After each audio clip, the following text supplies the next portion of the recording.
We are healing.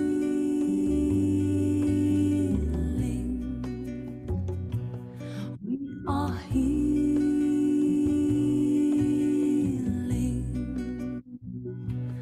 We are healing.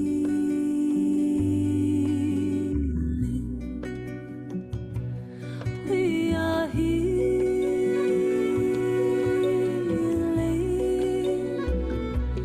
We are healing.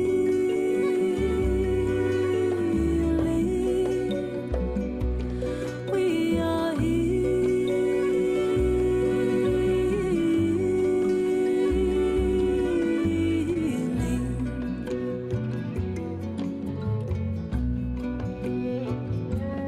We are healing with the earth.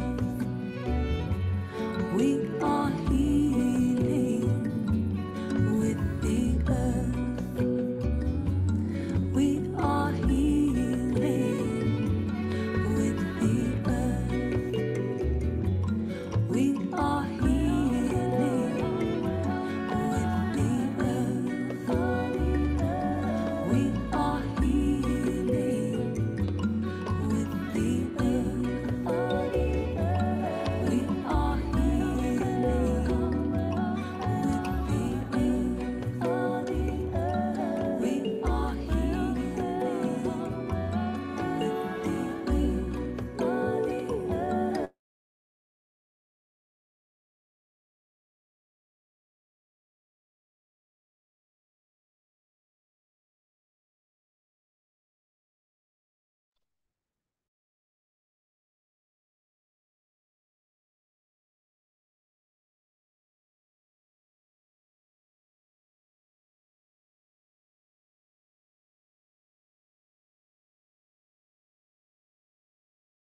Здравейте на всички! Приветствам ви с добре дошли на тази отворена среща, на която ще разглеждаме една много интересна тема, а това е именно темата за голямата промяна и как тя се отразява на нашите взаимоотношения. За тези от вас, които не ме познават, аз съм Елица и съм част от екипа на Ген Ключове България. За мен е много приятно да съм домакин заедно с Мария Цветкова и Зузи Симиджийска от екипа на Ген Ключове България, които малко по-късно ще видите и ще се включат. Екипа на Ген Ключове България има за мисия да направи достъпни на български учението на ген ключовете чрез книгите, които Ричард Ръд създава. И това учение на ген ключовете, той има за цел да ни помогне да разкрием своя потенциал, да видим кои са нашите лични предизвикателства, нашите сенки и кои са нашите дарби. Но в тази система се говори и за времената, в които живеем. И тъй като съвсем скоро ни предстои едно пътешествие по Златния път, по Венерината поредица, където ние ще изследваме кои са именно травмите и сенките в нашите взаимоотношения, които ни пречат да бъдем интимни с някой друг, да бъдем интимни с самите себе си, да бъдем с отворено сърце.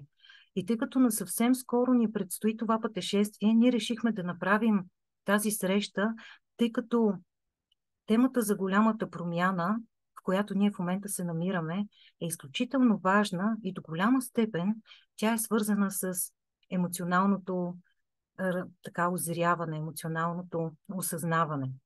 Но за това ще говорим малко по-късно. Сега искам да приветствам всички. В момента сме 45 човека. Кремена, Кристина, Мария, Мила. Няма да мога да кажа всички. Бихте ли написали в чата дали сте запознати с ген ключовете? И може по една думичка да сложите какви са вашите взаимоотношения в момента. Като си помислите моите взаимоотношения, каква дума ви идва? Приключенски, турбулентни, приятни. Каквото и да е, може да напишете в чата да видим с какво настроение така влизаме в тази среща. Очаквам да видя дали сте запознати с ген ключовете и как една думичка, с която бихте описали в момента вашите взаимоотношения.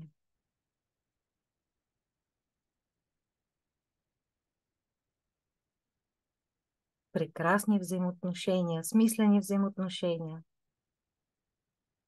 турбулентни, прясна и болезнена раздяла, приятелски, турбулентни, близки и топли, емоционални, разнообразни.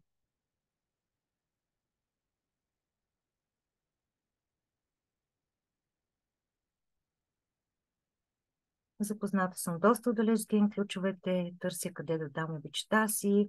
До някъде съм запозната с ген ключовете. Отношенията ми са на нов етап, тъкмо се нанасяме заедно и е приятно, разнообразни.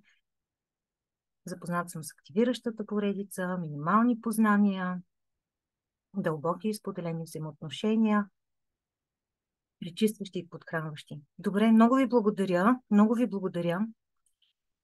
Каквито и да са, виждаме, че взаимоотношенията могат да бъдат много различни и да ги преживяваме по различен начин в различните етапи и всяко едно взаимоотношение да си има своя окраска, но истината е, че ако имаме някаква трудност в взаимоотношенията, това пречи на нашето благополучие.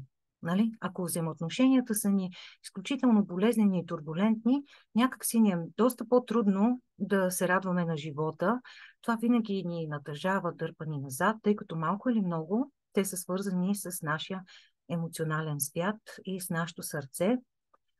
И за това сега искам да започна вече по-сериозно нашата тема за голямата промяна, защото в тази тема едно от нещата, които се променят, е именно нашите взаимоотношения. И може би някои от вас вече са съзнателни за това. Най-напред, терминът голямата промяна за пръв път е въведен от създателя на Human Design, Рао Руху, който описва голямата промяна като преходен период. И разбира се, ген ключовете, които също разглеждат тези 64 архетипа, 64 модела на поведение, 64 начина, по която жизнената енергия строи през нас, тази тема неизменно е застъпена и в ген ключовете. И сега искам да ви покажа една картинка, в която са описани тези глобални цикли. Надявам се, че ето така се вижда. И всъщност да обърнем внимание, ето тук са времената, нали, през различните години. И нека обърнем внимание къде сме ние в момента, в кои времена живеем. Така, момент да видя къде сме ние. Ето ни. Всъщност от 1615 година до 2026 година ние сме в така наречения кръст на планирането. Това е едно време, в което са активни много племенните теми. Теми свързани с строгите семейни устои, развитието на кръста на планирането. Представете си целия наш свят в момента, който го виждаме. Всичко е планирано, всичко е подредено по някакъв начин, всичко си има структура. И до кога продължава този цикъл? До 2026 година. 2027 година, която наближава с бързи темпове, ние влизаме в съвсем нов, огромен цикъл, който отново продължава над 400 години, където навлизат съвсем нови теми. И точно това е голямата промяна. Един преходен период, в който ние правим скок. И всичко около нас започва да се променя. Абсолютно всичко започва да се променя. Сега ще спра тази, но можем да видим за тези от вас, които са запознати с ген ключовете, че 55-ият и 59-ият са два от ген ключовете, които ще играят основна роля. Разбира се, има и още. Ние правихме едно такова събитие, където разглеждахме в дълбочина тези теми. Може би скоро ще го има качено на сайта, но сега да си поговорим и да се обърнем внимание на точно тези два нови ген ключа, 55-я и 59-я, които навлизат. Както ви казах, в този стар кръст на планирането, човечеството е изградило системата, в която ние живеем. Изградило е държави. Всяка държава си има своя собствена структура, своя собствена конституция. И ген ключовете, които са били част тогава, са били 40 и 37. И тези от вас, които знаете за тях, знаете, че те са племенни. Те са свързани с семейството, с племето, с устоите, с подкрепата. И забележете, ние сме част от държавата България, ние сме поданици на племето, така да се каже, България, и съответно ние имаме своите задължения, но и своите права в тази държава. И така, нали, по цял свят. Всеки един човек се ражда в определена държава, в определена племенна структура. Но в новото време, 2027 година, това нещо се променя. И на преден план излиза индивида, отделният човек. И не знам дали сте забелязали, но темите на 55 и 59 ген ключ, за тези от вас, които са запознати с тях, са свързани именно на нивото на сянката, което е предизвикателството. Това е жертвата и неискренността. На нивото на дарбата това е свободата и интимността. И забележете какво се случи през 2020 година, която всъщност бележи началото на последния 7-годишен цикъл преди голямата промяна. Дойде COVID-пандемията и изведнъж започна навсякъде да се говори за жертви. А нашата интимност беше поставена под трудност. Ние трябваше да носим маски, ние не можехме свободно да се срещаме с нашите близки заради страха от заразяване. И тогава още аз се шокирах на това, че всъщност тази информация, която знам от Human Design и от ген ключовете, не е просто някаква приказка, а реално се случва. И всъщност това, което, ако мога да обобщя, каква е тази голяма промяна в взаимоотношенията, света започва да преминава от племенен, от такъв, който ние се чувстваме като част от едно цяло, ние си взаимодействаме с него чрез подкрепа, той се превръща в една идея по-индивидуален. Затова в последните години във всеки един от нас отвътре се пробужда желанието да разгърне своя потенциал, да разгърне своите дарби, да намери онова, което на него пасва. Тоест, започнахме всички да усещаме повече вътре в себе си тази индивидуалност, както започнаха да я усещат и хората около нас. И забележете, нашите баби, дядовци, те не са си задавали въпроса, защото те са били много дълбоко в кръста на планирането, докато ние живеем в този преходен период. Нашите прародители, те са си имали семейството и са оставали заедно, защото така е редно. Защото племето се подкрепя едно друго и няма такива свободни, нали, съчетания. Тоест, те не са търсили толкова личното израстване, личното развитие, докато са гледали много племенно на нещата. В днешно време не означава, че семейната клетка ще се разпадне. Не означава, че няма да имаме семейства. Това, което ген ключовете ни казват, че вече начина, по който ние се свързваме един с друг, ще бъде от нивото на свободата. Във всеки един отвътре ще почувства, всеки един човек отвътре ще почувства тази нужда да намери своята сила, да намери своята свобода, да разпери своите си криле свободно и да се свързва с другия през свободата. А онова, което ни пречи на това, са именно травмите, които ние имаме. Защото ако мога да опиша голямата промяна и по друг начин, представете си, тя е свързана, тази голяма промяна е свързана с скок в човешкото осъзнаване. В началото на времето осъзнаването в човека е било много свързано с оцеляването. Ние сме се научили да реагираме така, че да можем да оцелеем. След много години в нас е започнало менталното осъзнаване. Ние сме започнали да осмисляме уроците от миналото, да проектираме към бъдещето и ние сме развили своя ментален живот до голяма степен. Голямата промяна е свързана с това, че в момента в човечеството започва да озрява един нов вид осъзнаване, който е свързан именно с емоциите, с емоционалния център вътре в нас. И това много ясно е показано с 55-я ген ключ, който именно се намира в емоционалния ни център. И съответно ние във времената, които в момента живеем дори, или ще се чувстваме като жертви, или ще намерим своята свобода в времето, в което живеем. Или ще се научим да се свързваме един друг чисто сърдечно, или ще станем, така да се каже, жертва на травмите, които ние носим в емоционалния си център, които ще ни пречат да се свържем с другите. И вижте, тези неща са важни, защото те се случват. В 55-я ген ключ, всеки ген ключ си има потиснат и реактивен характер. Те показват ние как реагираме, когато сме в сянката. И там има две думички – оплакване и обвинение.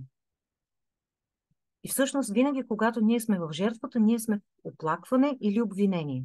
Когато ние сме свободни от оплакванията и обвиненията. Ние имаме тази интимност с нас и другия. Ние приемаме пътя и живота си такъв какъвто е.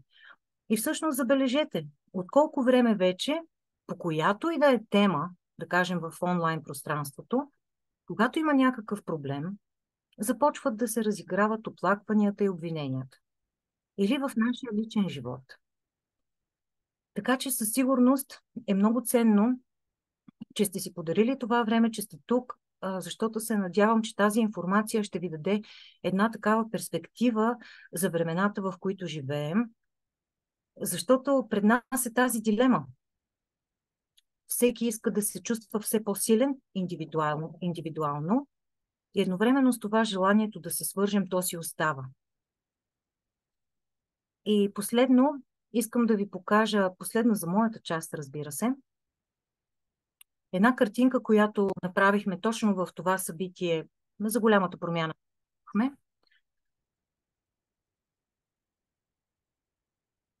И ето тук се вижда какво ще срещаме най-често в живота си.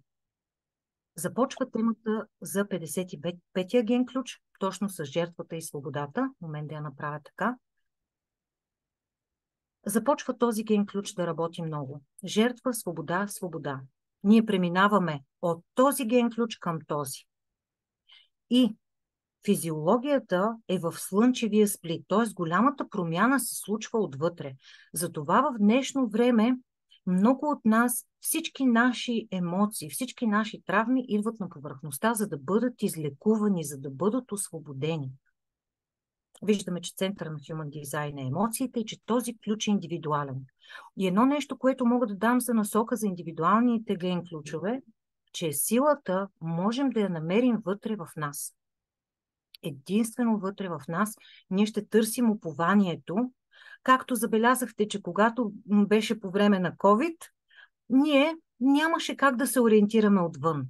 Доверието ни към тези структури планирани, болници, медии, то започна да намалява, то започна да отпада. И от нас се искаше да вземем индивидуално решение за нашето бъдеще и за нашата съдба. Да се вакцинирам, да не се вакцинирам. Да направя това или да направя това. Да си стоя вкъщи или да се разхождам навън. Затова вярвам, че всеки един от нас може би вижда вече тази промяна, а в ген ключовете самите ген ключове ни помагат точно за това. Ние да намерим чрез активиращата си поредица тези първи 4 сфери, които ние имаме в нашия профил. Там имаме 4 сенки, 4 дарби. Когато ние стъпим в нашите 4 основни дарби, може всеки да си направи личен профил и да види кои са те. Когато ние стъпим в тях, ние започваме да ставаме вътрешно стабилни. Ние започваме да се чувстваме стабилни, независимо какво се случва вън от нас. Ние намираме упованието в себе си. След това венерината поредица, когато се свързваме с другия, ако имаме травми и наранявания, ние ще се чувстваме жертва на другия, ще се чувстваме жертва, че той натиска нашите бутони. И съответно, Пътя на благополучието, перлената поредица, който изгрява, когато ние се чувстваме добре с себе си и добре с другите. Затова сега ще направя малко пауза от това аз да ви говоря и ще дам думата на моите колеги, но наистина искам да ви поздравя за това, че сте тук, че придобивате тази информация, чувате за нея, за да може да минавам през този преход много по-леко.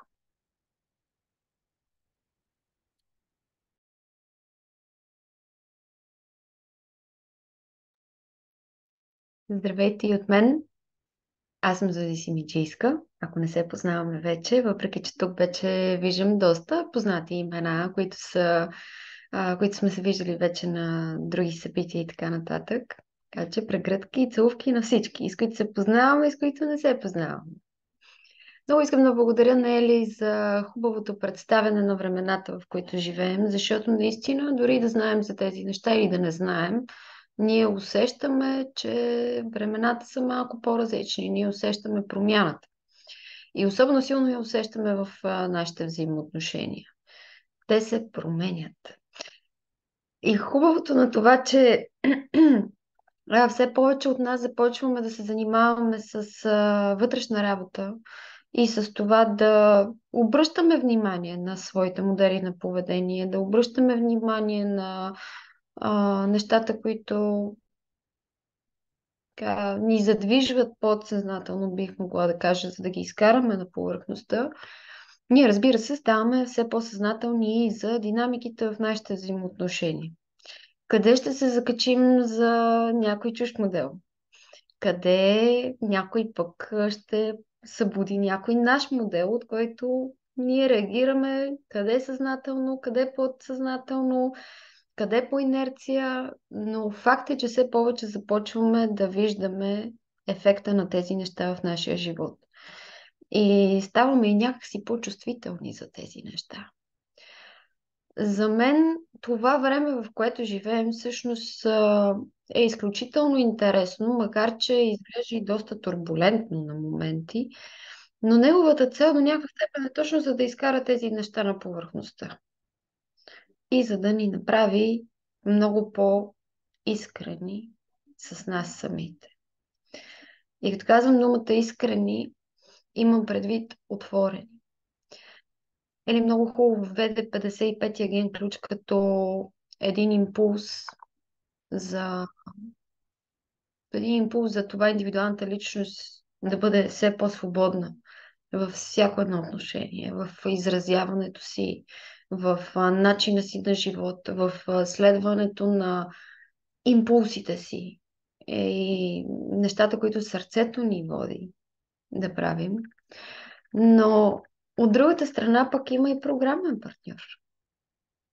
Ако те първа навлизате в ген ключовете, всеки един от тези ген ключове ще си има партньор, което означава, че те ще работят заедно.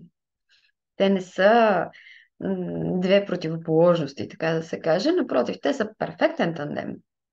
И в сенките си ще бъдат перфектен тандем.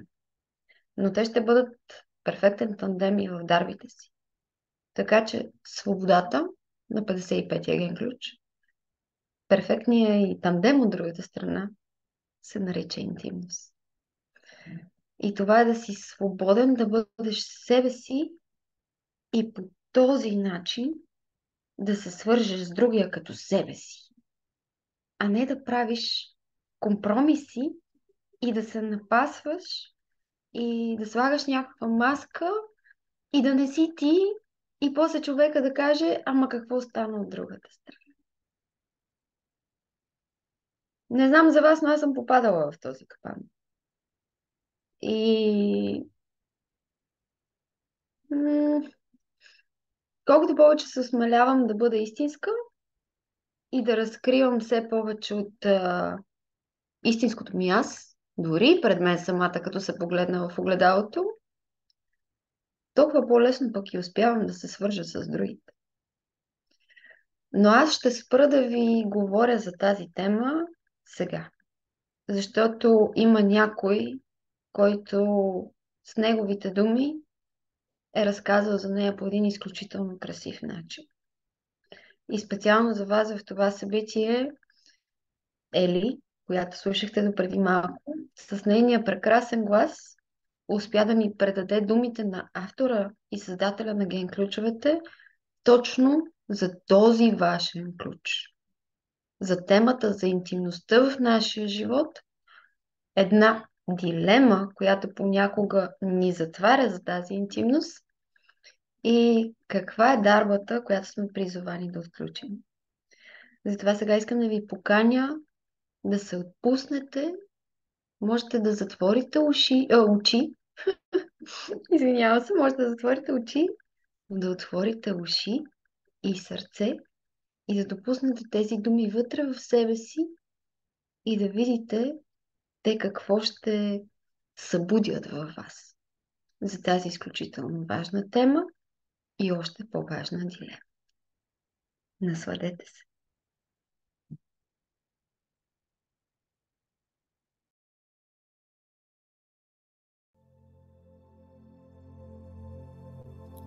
Пътят на трансформацията на 59-ият ген ключ преминава от неискреност към прозрачност. И това е пътя на интимността. Мистичният Мерлин е казал: когато човек изрече лъжа, той убива част от света. Сянката на този ген ключ е неискреност.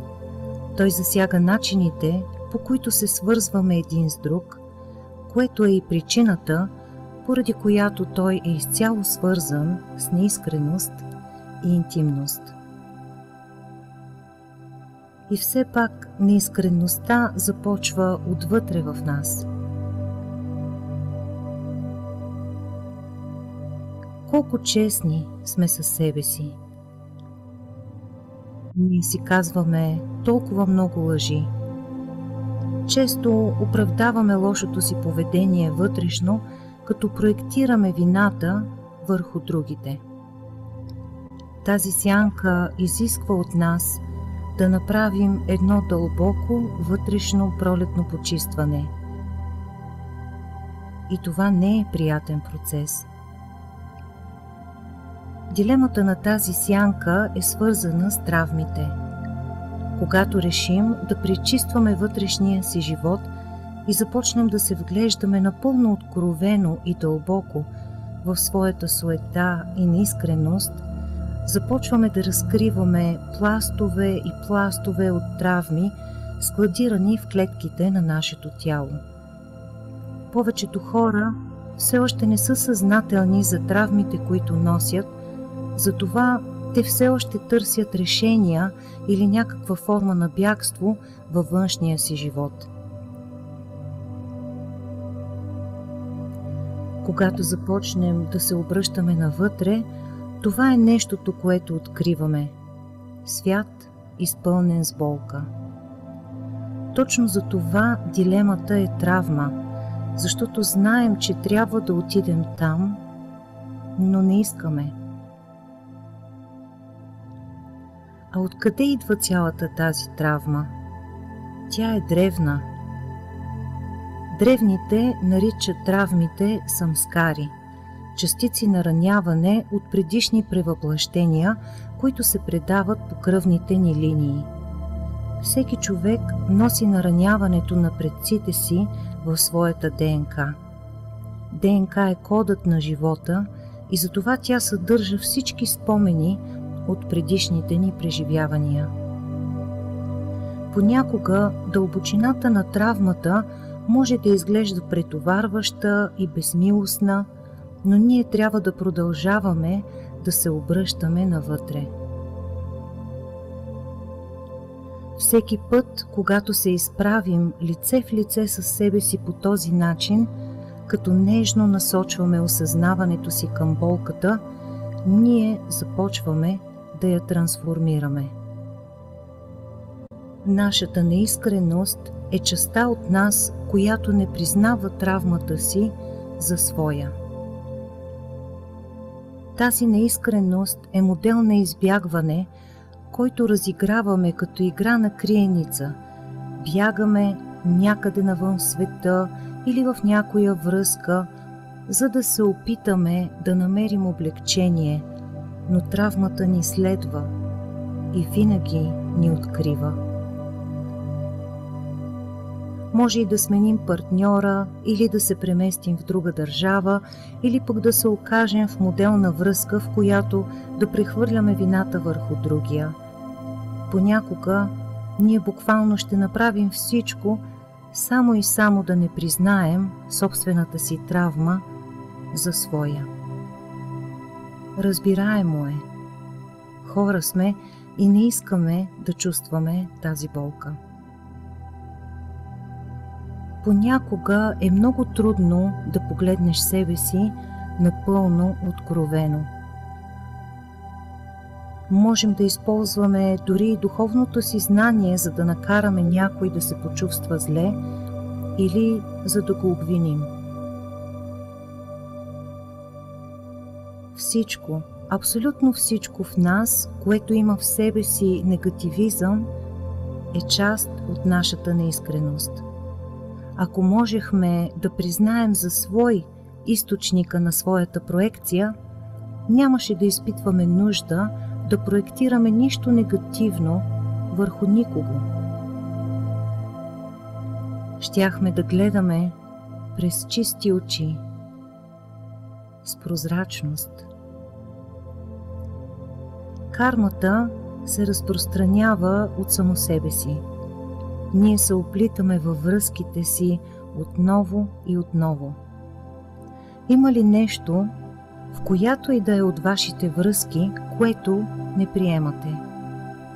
Не е нужно да го харесвате, а просто да не се оплитате в прехвърлянето на вината. Ако това предизвикателство присъства в живота ви, то това е така, защото между вас двамата във връзката има някакъв сключен договор. Някъде в тази връзка не сте изплатили някакъв древен кармичен дълг. А как да го изплатим? Просто е. Бъдете честни със себе си, навлезте в травмата вътре във вас. Възможно е да се опитате да разрешите ситуацията отвън, което си е благородно, но това няма да проработи, ако трансформацията на дискомфорта не се е случила вътре във вас. Когато тази вътрешна трансформация се случи, вече няма да таите какъвто и да е негативизъм към поведението на този човек. И имам предвид абсолютно никакъв. Както и да се държи с вас или да ви възприема, вие вече няма да го обвинявате по никакъв начин. Нужно е да свършите своята вътрешна работа и тогава ще бъдете свободни. Тогава ще можете да видите какво наистина се случва с тази връзка. Тогава вече няма да имате нужда от нищо от другия човек. Тогава най-накрая ще сте изкоренили собствената си неискреност. Разбирате ли как работи всичко това? Всички травми, които тялото ви усеща, е необходимо да бъдат преобразувани от вас. А голяма част от тези модели са колективна карма. Те дори не са наши. Колкото повече напредва нашето духовно пътешествие, толкова повече поемаме от тези дълбоки колективни травми. Но е важно да споменем, че има и добри новини. Всеки път, когато трансцендентираме и преобразуваме една от тези самскари, ние усещаме едно разтваряне, един пробив на любов вътре и около сърцето ни. Когато сме почувствали болката достатъчно дълбоко и сме я обгърнали със състрадание към себе си, тя изведнъж ни напуска. Разтваря се. И след това чувстваме това прекрасно възвисяване, облагородяване и пространство около сърцето си. Това е процесът на 59-та сянка и той е общовалиден за всички хора. Най-важното, което можем да си вземем от тук, е състраданието към себе си. Нужно е да се отнасяте към тези рани така, както бихте се отнесли към едно безпомощно, оплашено дете. Прегърнете детето. Утешете го. Подкрепете се със собственото си любящо осъзнаване. Призовете любящото осъзнаване на някой велик светец или учител, който ви докосва. Или потърсете подкрепа от някого, когото обичате и на когото имате доверие. Необходимо е всички да намерим своя начин да се погрижим за себе си, докато трансформираме травмите, които носим. Това представлява неискренността и се надявам сега да можете да я видите по-ясно. Неискренността се появява, когато забравим, че травмата, която чувстваме, е там, за да бъде почувствана от нас самите. Тя ни е била изпратена от Бог. Тя е като едно писмо, изпълнено с болка, но когато отворим плика, разбираме, че в него има любов. Често, вместо да го отворим, предпочитаме да върнем плика или да го дадем на някой друг. Но той ни го връща обратно. Никой не иска да отвори този плик. Бъдете смели. Сега е времето, в което се случва голямото пречистване на човешката рана. Щом слушате тези думи, вие сте част от този процес. Затова бъдете смели. Намерете вътрешния си кураж и прекъснете всички проекции. Признайте изцяло травмата и болката, които се задействат във вас, за свои. Подкрепете се по всякакви начини в този процес. За повечето от нас е добре някой да ни подкрепи в това пътешествие. И след това ще бъдете изумени на къде води то.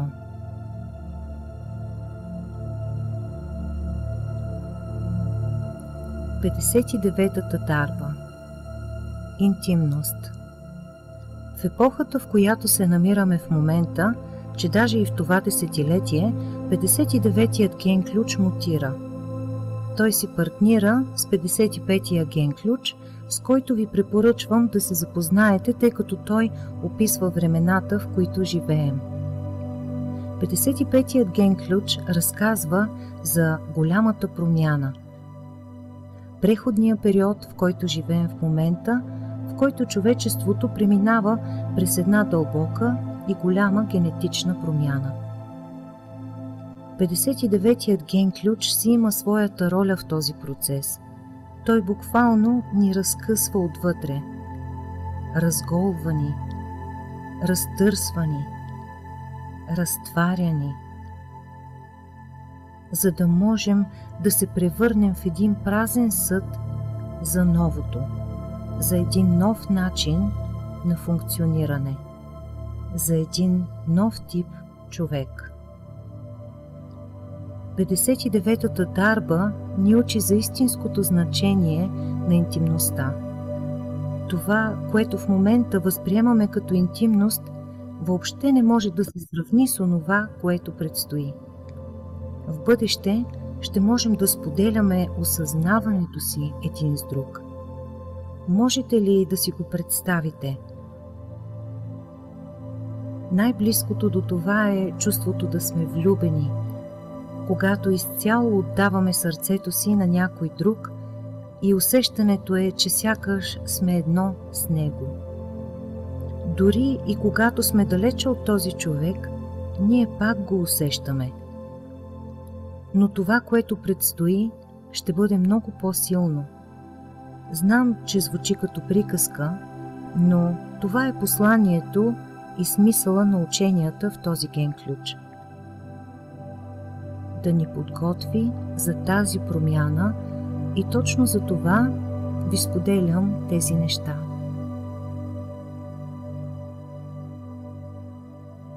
Дарбата на интимността е процесът, в който едно сърце се отваря за Вселенското сърце.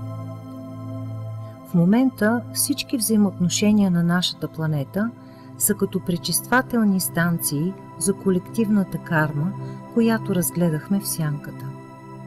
Всичко това трябва да избие на повърхността и да бъде пречистено. И докато това пречистване се случва, нашето сърце се разтваря все по-широко и по-широко. Връзките са полето, чрез което човечеството ще направи един голям квантов скок в колективната интелигентност. Твърде дълго сме били тласкани от природата на своите желания, от нашия копнеж за съюз един с друг.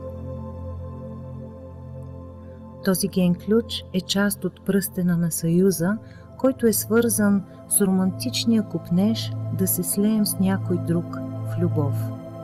И разбира се, тази мечта никога не е могла да се осъществи напълно. Тук става дума и за секс, за това да преминем от травма към тантра. Тантра е сублимацията на сексуалната енергия, която води до по-висше съзнание. Но това не означава, че трябва да отидете на някой тантра семинар или нещо подобно. Тантра е в живота ви. Вашата съдба ви дава точните съставки, от които имате нужда в този момент. Разгледайте взаимоотношенията, които имате точно в този момент.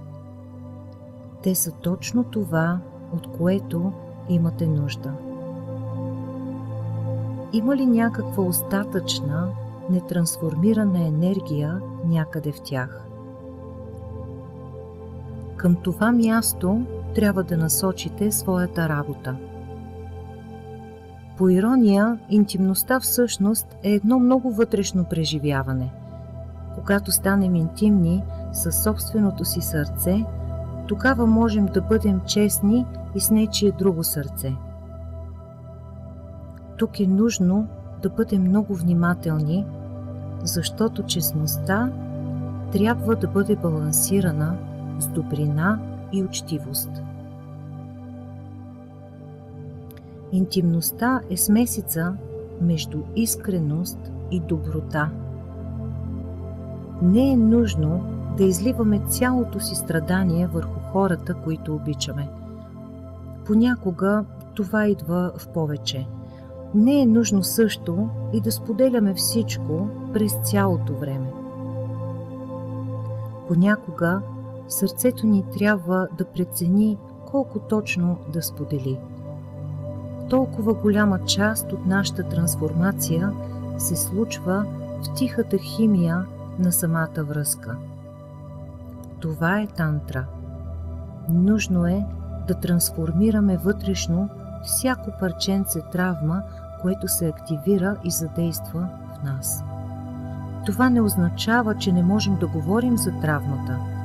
Разбира се, че можем, ако това ни помага да се погрижим повече за себе си. Но интимността е свързана и с слушането на другия, с истинското слушане, което идва дълбоко от нашето сърце. Интимността всъщност е вторичният продукт от вътрешната трансформация. Тя не е нещо, което сътворяваме. Интимността е нещо, което се разгръща отвътре. Колкото по-свързани и интимни ставаме със сърцето си, толкова повече пускаме нуждата другият човек да се промени. Това е вълшебният момент. Това е моментът, в който безусловната любов се включва в играта. Когато другият човек почувства тази любов от вас, любов без прикрепен личен интерес, той най-после става свободен да почувства собствената си травма. Дори да продължава да проектира травмата си върху вас, това вече не е необходимо да ви влияе. Тогава няма да затваряте сърцето си или да се чувствате провокирани от неговите проекции.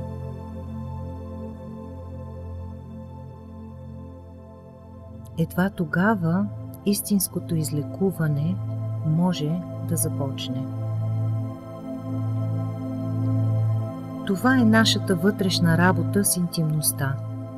Да стигнем до едно място, където поведението на другия вече не предизвиква затварянето на нашето сърце. Висша е тази цел, но е постижима. Такъв е процеса. Това е новият духовен път на нашите взаимоотношения. Ако ген ключовете и тези думи резонират с вас, горещо ви препоръчвам да преминете през Венерината поредица, втората част от Златния път. Тя ще ви даде една много точна карта за вашето лично пътешествие през терена на нараняването във вашите взаимоотношения. И така, този 59-ти ген ключ ни отвежда дълбоко в същината ни. Някой ден ние ще трансформираме всичките си травми. Ще стигнем до дъното на кладенеца и сърцето ни истински ще се отвори. И когато го направи, то ще остане отворено завинаги. 59-тият ген ключ провокира емоционалното ни тяло с цел да ни освободи. Ние смиламе своето собствено минало и го превръщаме в компост за едно по-висше преживяване на съюз. Затова бъдете смели. Вашите връзки са пътят към по-висшето съзнание. Това е пътят на любовта и той води право към най-извисените мечти на сърцето ви. 59-тото ситхи – прозрачност. Какъв ще бъде бъдещият човек тогава? Ако го опиша, ще звучи като приказка. И все пак трябва да го направя. Хората в света имат нужда от визия за това, което предстои. Но трябва да спомена още от самото начало, че или всичко описано в ген ключовете е измислица, едно фантастично, причудливо бълнуване на една заблудена душа, повлияна от други заблудени души, или в тях има една дълбоко вградена истина. Ако е първото, пътешествието беше хубаво, но ако е второто, ако има истина тук, то това, което ще ви кажа, е най-голямата от всичките. Чувствам я във всяка клетка на тялото си. Бих заложил живота си на нея. Вече съм го направил. Надявам се, вие също да усещате истината в ген ключовете и че тя ще се превърне в дълбоката цел на вашите най-висши стремежи и мечти.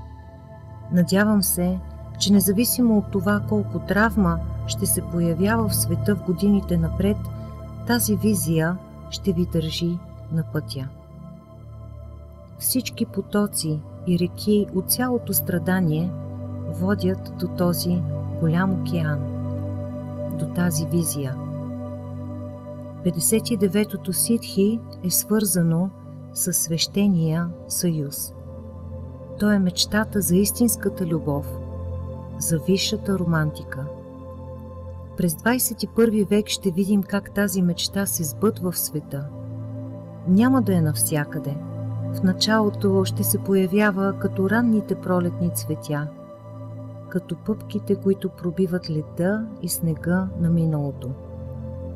Но с времето тези пъпки ще се разпространят и разцъфнат, докато пролетта не настъпи навсякъде. Пролетта на новия човек и новата земя. И все пак, добре е да бъдем наясно. Това, което идва, е вихрушка. Тя ще ни изкорени, индивидуално и колективно. Докато травмата продължава да излиза на повърхността, ще има хаос. Ще има огромни катаклизми и кризи. Ще трябва да има. Но от всичко това ще поникнат новите фиданки.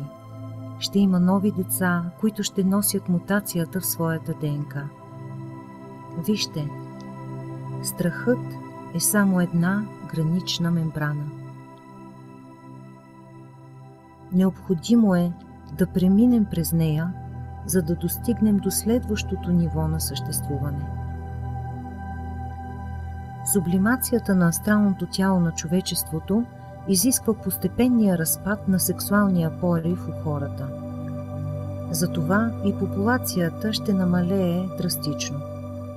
Когато преживеете споделено просветление, споделено пробуждане, този екстатичен съюз е толкова отвъд всичко, което някой може да си представи, че физическият секс вероятно ще остане в миналото.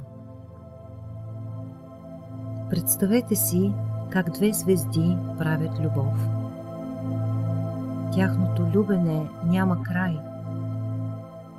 То е безкрайно, винаги свежо и никога не спиращо пътешествие.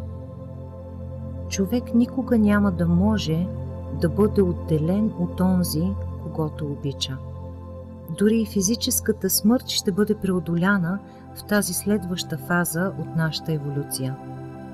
Подобни връзки ще продължават, ще преминават от живот в живот и така, дори и превъплъщенията да продължат, споменът вече няма да се губи, защото мембраната вече няма да я има.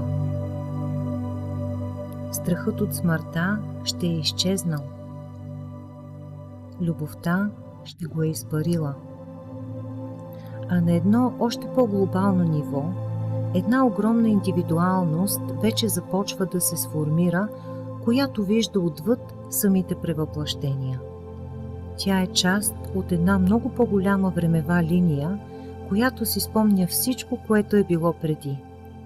Великите забравени епохи от миналото. Но освен това, вижда и на къде отиваме. Така че самото време като концепция ще остане до някаква степен. Най-накрая, в последния етап и епоха, самото време ще се разтвори, но това все още тепърва предстои. Но нашата следваща фаза е предпоследната епоха, така наречената шеста раса. Ще се зароди един нов тип човек, чието осъзнаване ще може да пътува извън тялото и да се свързва с всички други същества. Бъдещият човек ще встъпи точно в тази следваща епоха. Тя е фазата на просветлените дела и въплатеното присъствие. Ние, човечеството, сме една суперклетка. Ще се учим на тази истина и ще я помним. Това е най-дълбоката възможна интимност. Всички стари клишета са верни. Ние сме един свят, един народ, едно сърце. Хипитата ще бъдат доволни. Прозрачността е като една голяма космическа метла, която ще ни помете. Тя ще измете миналото от нас.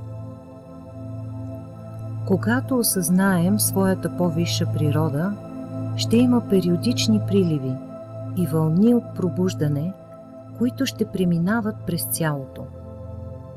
Това ще са контракциите на раждането на човечеството в едни все по-висши и по-висши измерения. Тези от вас, които усещат притеснение от всичко това, няма нужда да се безпокоите. вие няма да изгубите своето усещане за индивидуалност. Това е океан от капки. Всяка индивидуална частица ще запази своята креативна уникалност, докато в същото време ще се усеща като част от по-големия съюз. Това е смисъла на прозрачността. В такъв случай, какво да правим с цялото това знание? Ами, надявам се то да поставя травмата в перспектива. С всяко парченце болка или травма ние преработваме и трансформираме частица от колективната травма. Независимо колко лични са тези преживявания, ние разчистваме повече пространство за цялото. Ние отваряме и освобождаваме това пространство за всички. И колкото повече трансформираме, толкова по-широко ще се отваря сърцето ни и толкова по-лесно ще става. На по-висшите нива нашето страдание всъщност започва да се превръща в блаженство. Затова основното послание в 59-я ген ключ е: дишайте, бъдете нежни, бъдете състрадателни и търпеливи със себе си. Вижте своята склонност да проектирате собствената си травма като вина и честно и откровено я признайте за своя. Ние сме хора, позволено ни е да правим грешки. Затова не спирайте да прощавате на себе си и продължавайте напред. Целият този процес се случва много бързо. 59-ият ген ключ е изключително бърз и не се спира пред нищо. Той ще ни отведе на другия бряг. И какво пътуване ще бъде това?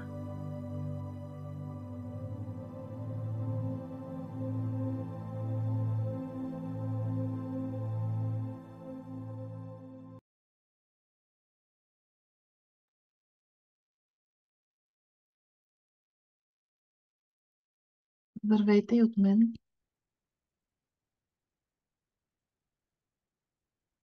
Да се представя и аз. Аз се казвам Мария Цветкова и аз съм част от екипа на Ген Ключове България. И всъщност много се радвам, че сме заедно тази вечер и така, обсъждаме и говориме за тази тема, която е свързана с взаимоотношенията, която вярвам, че всеки един от вас смята за много съществена и важна, особено щом е тук и отделя от ценното си време за тази среща. И понеже в ген ключовете ние си имаме едно от нашите разбирания е, че всеки един от нас е гений и че всички отговори са вътре в нас. Преди да ви споделя моята лична гледна точка и гледна точка на ген ключовете, какво всъщност ние можем да направим в действителност, за да може да постигнем това ново свързване един с друг, ще ви поканя да влезнете в едни малки групички, по трима. В тези групички да направите една дискусия между си.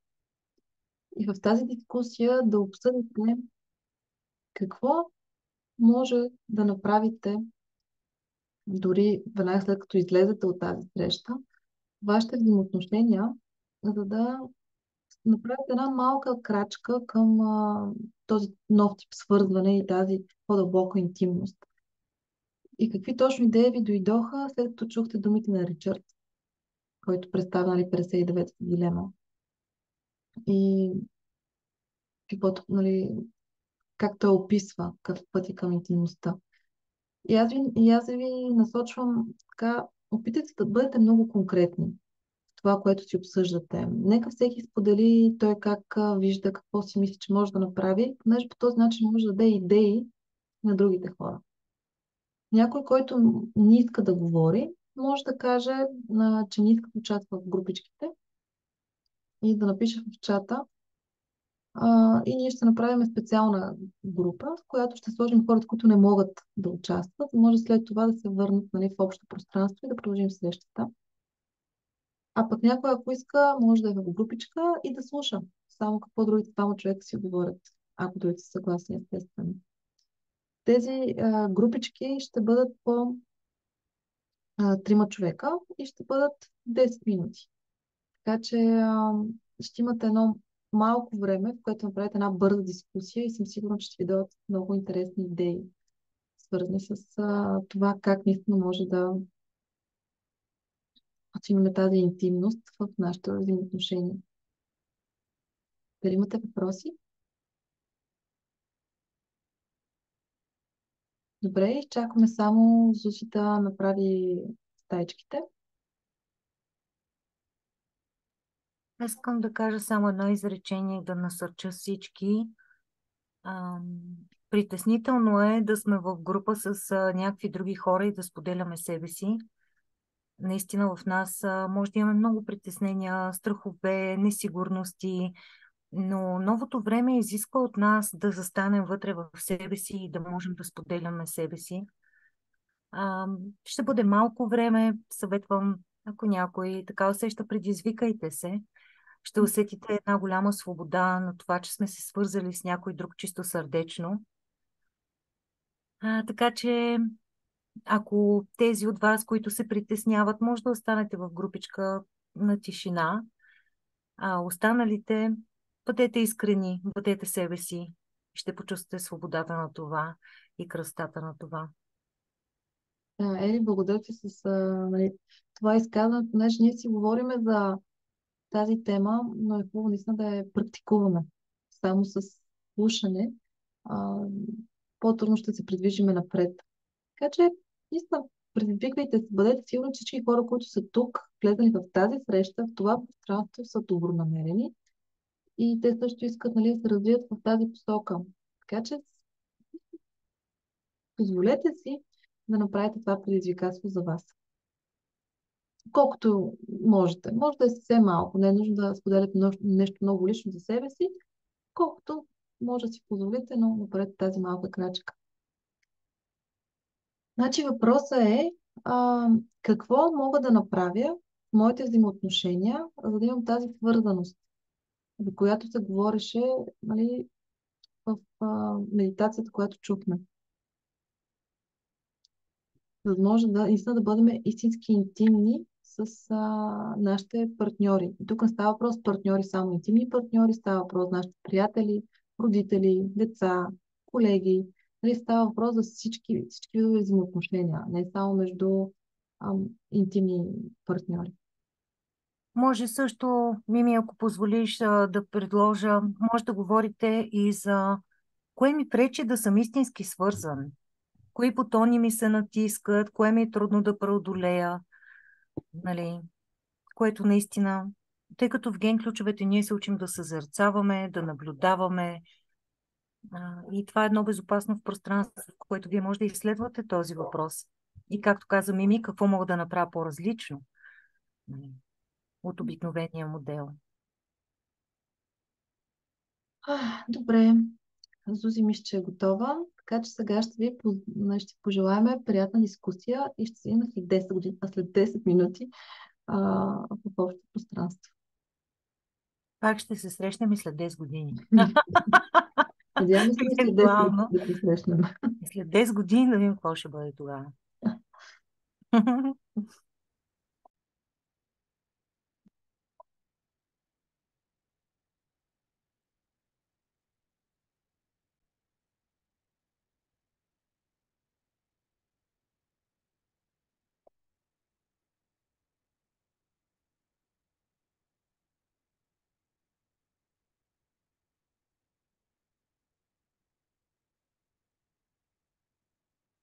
И изчакам още няколко секунди, за да може всички хора да се върнат в общата група.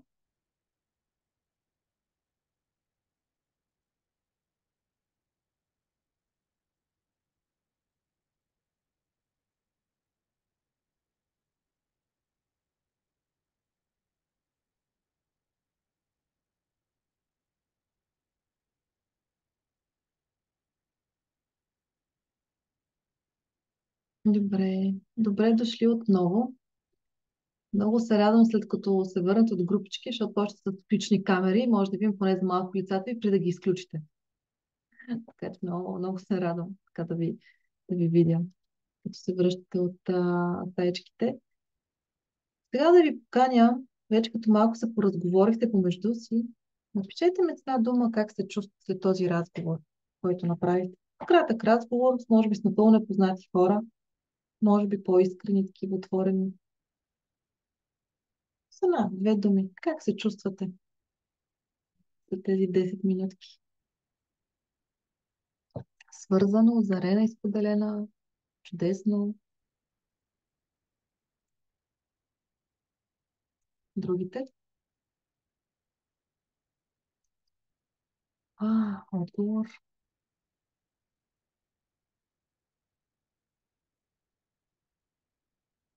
Разбрана, обогатена, благодарна, вдъхновена, на правилното място, разширена, разговор свързан на една вибрация, свързаност и лекота, свободна и свързана. Ами радвам се да прочета тези думи и една така малка провокация. Всъщност много често, когато ние се осмелим да бъдем искрени, да бъдем отворени, да бъдем уязвими, естествено в среда, която нали, преценяваме, че е окей, и дори когато чувстваме предизвикателство, дискомфорт, много често, да не кажа почти винаги, след подобен тип разговор и отношение от наша страна, има точно това усещане за свързаност, за лекота, за интимност. И, и да, както ви видяхте, дори в този момент някои от вас в различна степен усетиха едно такова предизвикателство. Изведнъж, нали, не сме очаквали, ще бъдем в групичка на непознати хора, ще споделяме наши мисли, може би и чувства, лични преживявания. И при това, нали, не знам дали видяхте, около 10 човека напуснаха срещата. И това е един много нали, много такъв малък пример, който показва наистина много колко предизвикателно ни е да се свързваме. А както до сега нали, чухте и от Зузи, и от Ричард, и от Ели, все повече ние ще бъдем поканени да се разкриваме пред другите хора, за да може да имаме някаква истинска свързаност, една истинска интимност с другите хора. И колкото и да ни е страх в дадени моменти, ако си го позволим, ще видим, че наградата е много, много, много голяма. И всъщност ще кажа няколко думи от моята перспектива и на ген ключовете, какво е необходимо да направим, за да се научим да се свързваме по този нов начин, в това ново време, което си говорим. И първо ще започна с това, че много е важно да си припомняме, че новият тип връзка или нов тип свързваност ще бъде на базата на доверие. Ако доскоро е било много важно думата лоялност, която ние сме изграждали в семейството, с приятелите си, сега е много важно да нали, се научим да имаме доверие между нали, нас, нали, мен и другия човек, мен и другите хора. Едно от най-важните неща, за да може да има доверие между ни, е точно тази искреност, тази прозрачност. Да може нали, аз да знам, че когато човек отсреща ми говори, той е искрен. Не толкова да знам, че това, което ми говори, ще бъде а, приятно за моите уши или че ще съвпада с моите разбирания, а по-скоро да знам, че той говори искрено, честно, споделя своето мнение, своите чувства, своите преживявания. И аз, когато го чуя, окей, може да не ми харесва, окей, може да ме заболи, окей, може да не съм съгласна, но аз знам, че той стои пред мен и е автентичен. И само на базата на тази автентичност, на тази честност, ние ще почнем да сформираме едни връзки, едни взаимоотношения, които ще бъдат много истински и много дълбоки. И тук, съответно, идват няколко неща, които е необходимо, нали, да направим. И самите ние, от една страна, да случим ние да бъдем искрени. Ние много често не сме искрени с другите хора, но може би самите ние не чувстваме. Не сме свързани с нашите чувства, не сме свързани с нашите нужди, с нашите желания. А когато ние не сме свързани с тях, ние няма как да ги споделим. Следващото ниво, ако ние сме свързани с тези неща и ги усещаме вътре в себе си, ни трябва много кораж, за да ги кажем. Понеже идват нашите травми, нашите страхове, че ще нараним, ще бъдем отхвърлени, някой ще ни се развика, някой ще ни обиди, някой ще ни обвини, нали, за нещо. И ние не желаем. Не желаем тези неща да се случват, не желаем да са част от живота ни. И това може да се намираме най-различни така, извинения, да ти премълчавам неща. Когато вече е ясно, че наистина е нужно да ги споделим, да ги кажем открито. И мен много ми харесва определението, което, нали, се чуи в текста на Ричард Рът, какво значи искреност. Нали? Това да бъде, нали, да има добрина и честност.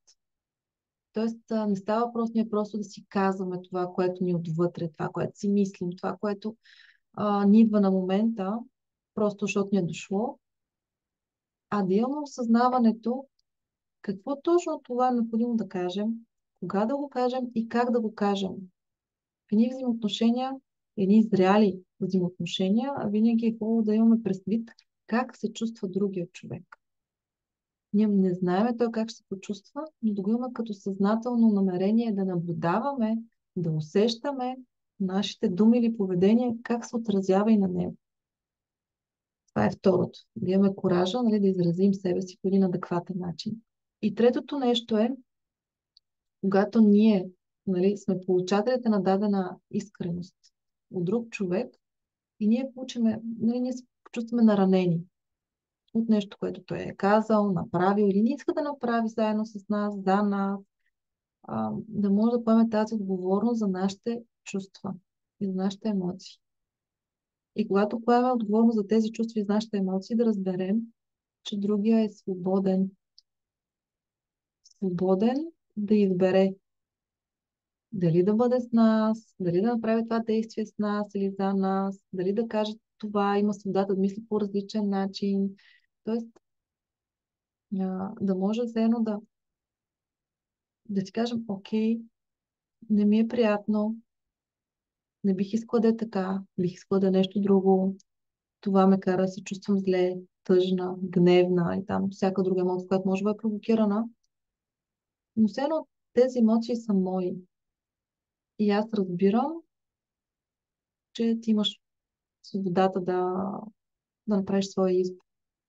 И всички тези неща изобщо не са лесни да ги направим.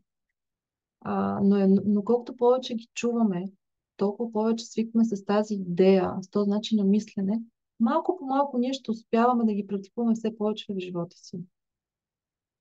И за мен е една от основите, да може това да го практикуваме в живота си, нали, Ели започна с това, е необходимо всеки един от нас да придобие една много по-голяма увереност и сигурност в себе си, в неговата стойност, в неговия път, в неговите желания, в неговото право на щастие, на различна гледна точка, на различен път.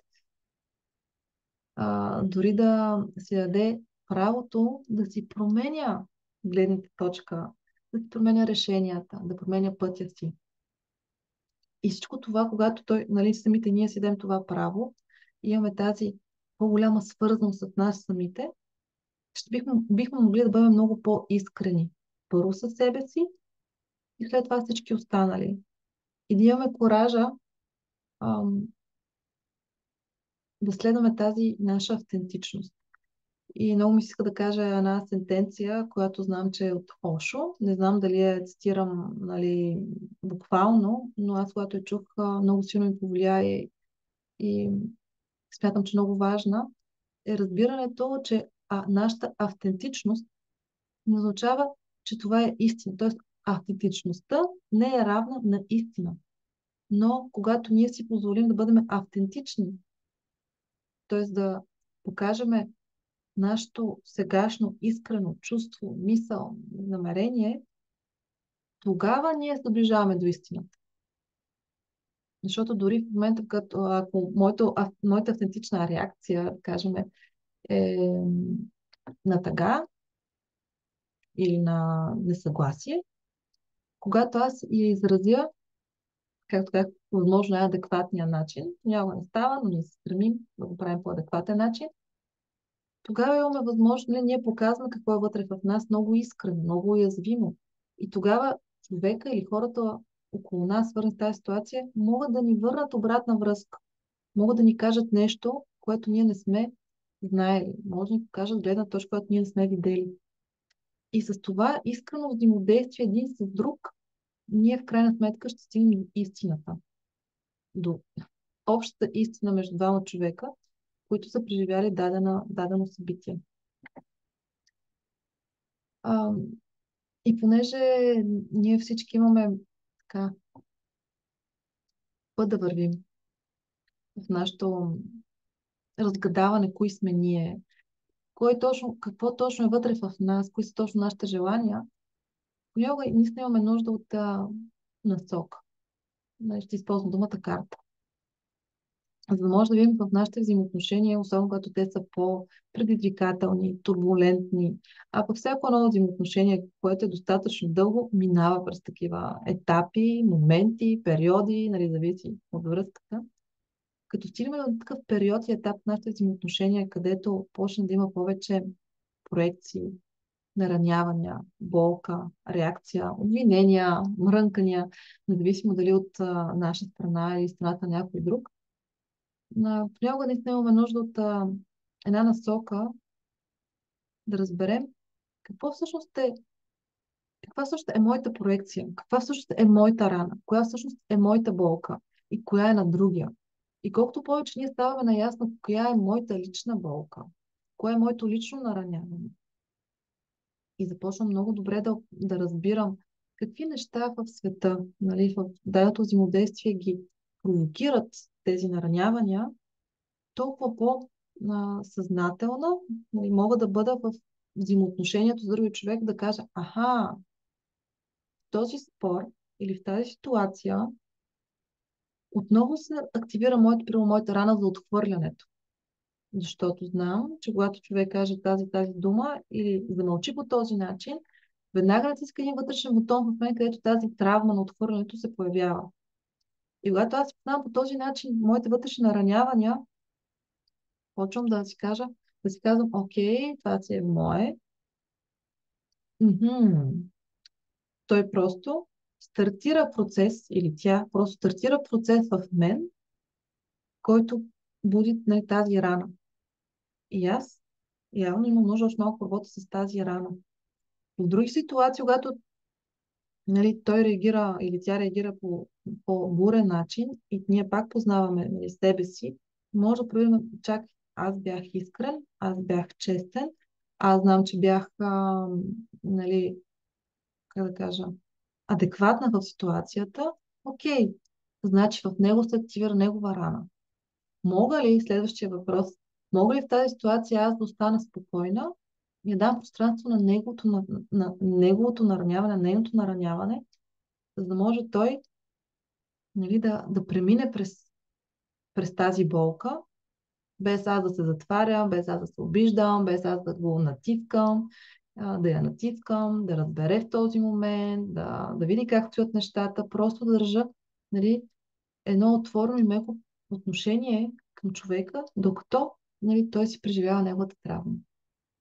За да може да правим и двете неща, да може да поемем отговорност за нашите наранявания и да държим, така ще кажа, пространство за други човек, докато преживява своето нараняване, е много, много важно сме наясно кои също са нашите рани. И именно поради тази причина втората поредица от хологенетичния профил на ген ключовете, наречена Венерина поредица или книгата Любов, са толкова полезни и важни в нашия живот. Защото те ни дават наистина насока да всеки един от нас да си каже, аха, това е моето нараняване. Аха, то май се случва по този начин. Примерно, аз знам, че когато се почувствам несигурна, едно от моите наранявания прави така да се случвам от моите емоции. Другото, което аз знам, че се чувствам наранена, когато не чувствам емоциите, когато знам, че много искам да съм права. И примерно това за мен вече е един много силен такъв сигнал. В момента, в който аз започна така, ама много да искам да съм права в дадена ситуация. И съм толкова убедена, че съм поступила правилно и така искам да убедя другия, че съм права. На мене вече ми се светва една лампичка и ми казва, Мария, май се появи отново твоето нараняване. Я да погледаме какво се случи. Да се случи така. Я виж какво може да направиш за себе си, да се погрижи за себе си. Така че това са ни много важни карти, насоки, които ген ключата може да даде на всеки един от нас. Бъдете сигурни, че все повече и повече ние ще бъдем, ще ползвам думата канени, да поемем отговорност за нашите наранявания, за нашите травми. Вярвам, че всеки един от вас го вижда. И колкото по-добре поемаме тази покана от живота или този плик, който стана ясно, толкова повече ще имаме любов в живота си. Любов, която може би до сега много рядко сме изпитвали. Вярвам, че всеки един от нас се стърми към тази любов. Това беше от мен и сега ще поканя Зузи. Благодаря ви за времето и за вниманието.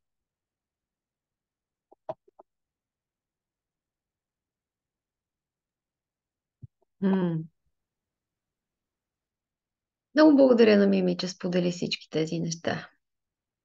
Наистина, взаимоотношенията са,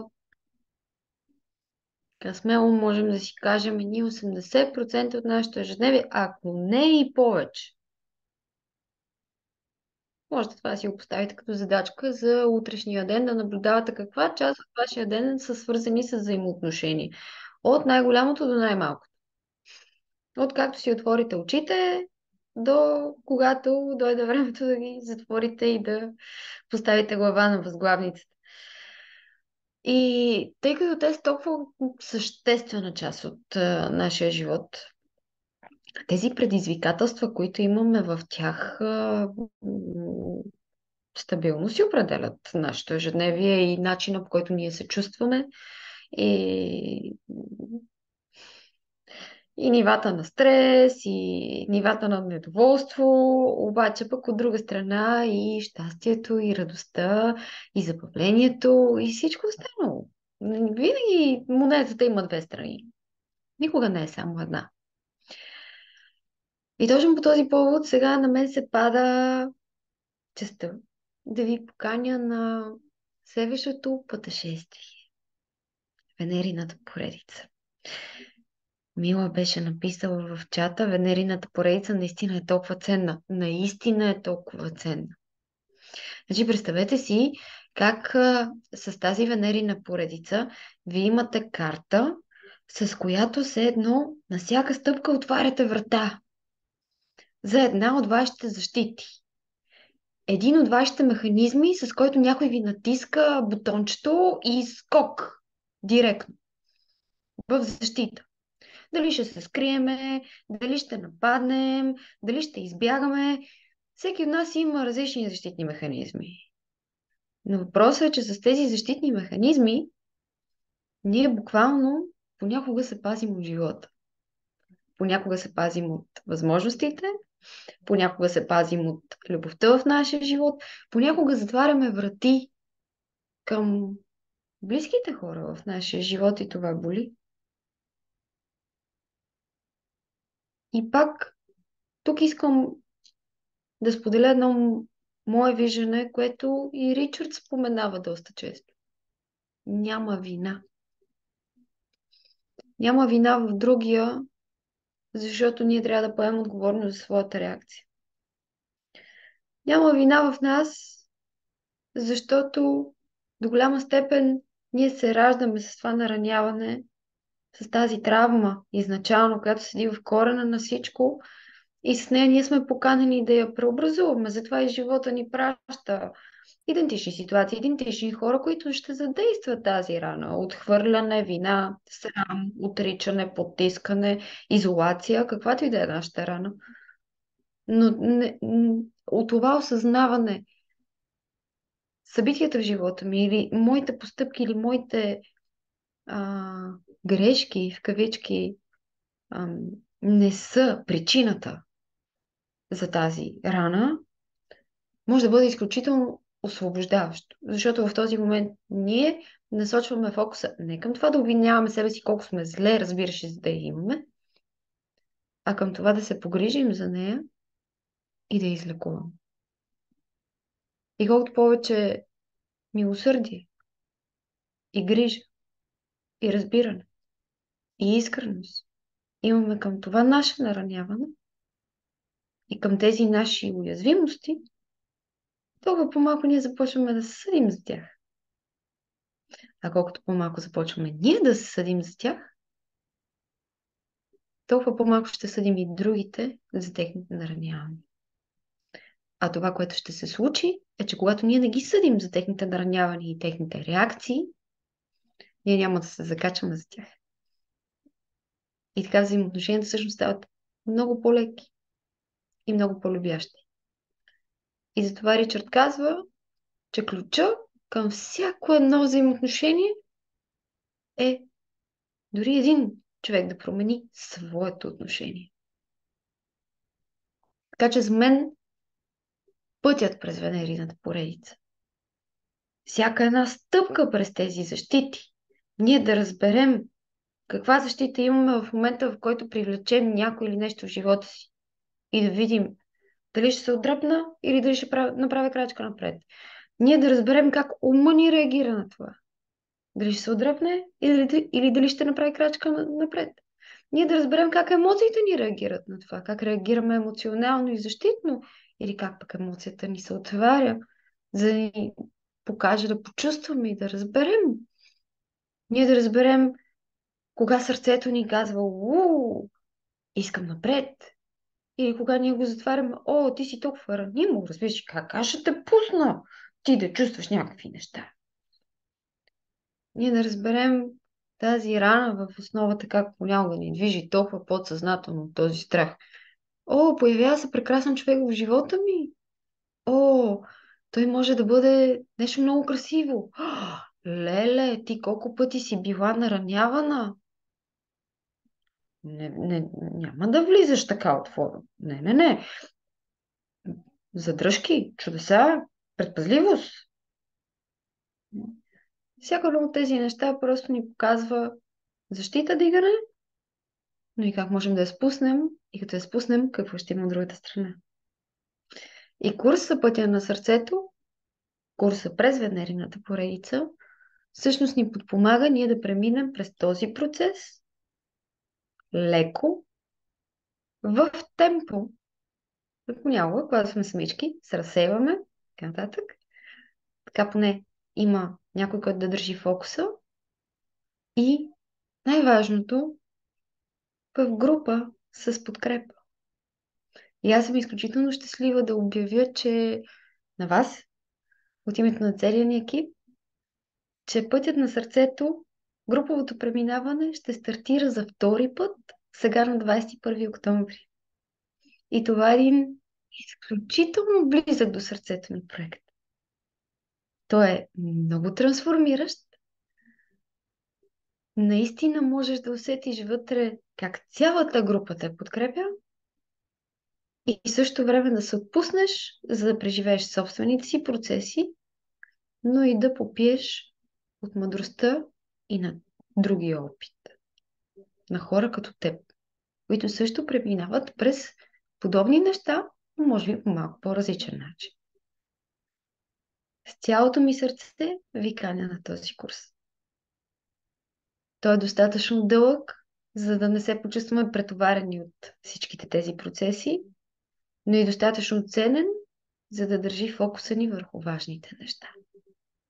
Ние ще бъдем там и ще ви очакваме с усмивка. След нашата среща ще получите имейл, в който ще можете да разгледате курса. Него го има и на нашия сайт в предстоящи събития, но също така ще получите и имейл с медитацията, която чухте днес, за да можете да си я слушате отново, защото, както се случва при ген ключовете, колкото повече ги четем и колкото повече ги слушаме, толкова повече нещата ни разкриват. След това обаче идва момента да ги преживеем и в живота и да ги приведем на практика. Така че с това искам да ви пожелая в темата на 59-я ген ключ и на 55-я ген ключ. Чувствайте се свободни да бъдете искрени. Да изразявате себе си и по този начин да правите връзка с другия. Да не се крием, да не се притесняваме чак толкова, а просто да бъдем себе си. Защото това, което сме, е красиво. Може да не е приятно винаги, може не всички да го харесват понякога, защото може да задейства техни ранички или пък наши, но той е красив в своето проявление. И ако ние имаме сърцето и милосърдието, ние ще можем да видим дори в по-болезнените неща, че там се крие уязвимост, към която ние можем да проявим съчувствие. Независимо дали на наша или на другия човек. Работата обаче с тези неща винаги е наша. Друг човек вместо нас не може да я свърши. И затова е пътят на сърцето. Да я вършим ние, но пък и да имаме подкрепа. Така че, мили приятели, сега искам да поканя тук да се появят и Мими и Ели. Може би, ако искат, ако не искат, за да ви пожелаем една прекрасна вечер. И да, стига толкова за днес. Благодаря ви много за вниманието и за, че бяхме заедно и останахте до този час. И да, пожеланието на Зузи е чудесно. Да чувствате се свободни, да бъдете искрени. When mothers speak to me, Прегръдки.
Grandmother, speak to me.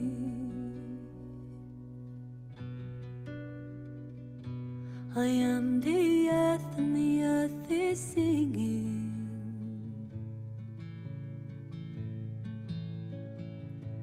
The water flows around this rock, the ancient ways I carry forth the